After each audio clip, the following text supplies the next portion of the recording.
નમસ્કાર દર્શક મિત્રો, ગુજરાતની અંદર ભારતીય જનતા પાર્ટીમાં કંઈક નવા જૂની થવા જઈ રહી છે. ભારતીય જનતા પાર્ટીથી નારાજ જવાહર ચાવડા કંઈક નવા જૂની કરશે તેવા એંધાણ વર્તાઈ રહ્યા છે. લાંબા સમયથી ભારતીય જનતા પાર્ટીથી નારાજ પૂર્વ કેબિનેટ મંત્રી જવાહર ચાવડા કંઈક નવા જૂની કરવાના મૂડમાં છે.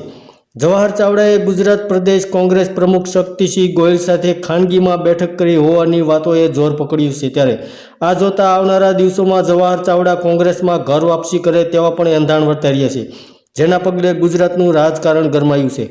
તો પૂર્વ કેબિનેટ મંત્રી જવાહર ચાવડા ઘણા દિવસથી નારાજ છે. એટલું જ નહીં, ટોલ ટેક્સના મુદ્દાને લઈને જવાહર ચાવડા અને કેન્દ્રીય મંત્રી મનસુખ માંડવિયા વચ્ચે પણ કોલ્ડ વોર હાલમાં ચરમસીમાએ છે. પોરબંદરની પેટા ચૂંટણી વખતે મનસુખ માંડવિયાએ જવાહર ચાવડા પર નિશાન સાધી એવું કહ્યું હતું કે જે વ્યક્તિ પક્ષના નિશાન લઈને ફરે છે તેમને પક્ષનું કામ પણ કરવું જોઈએ.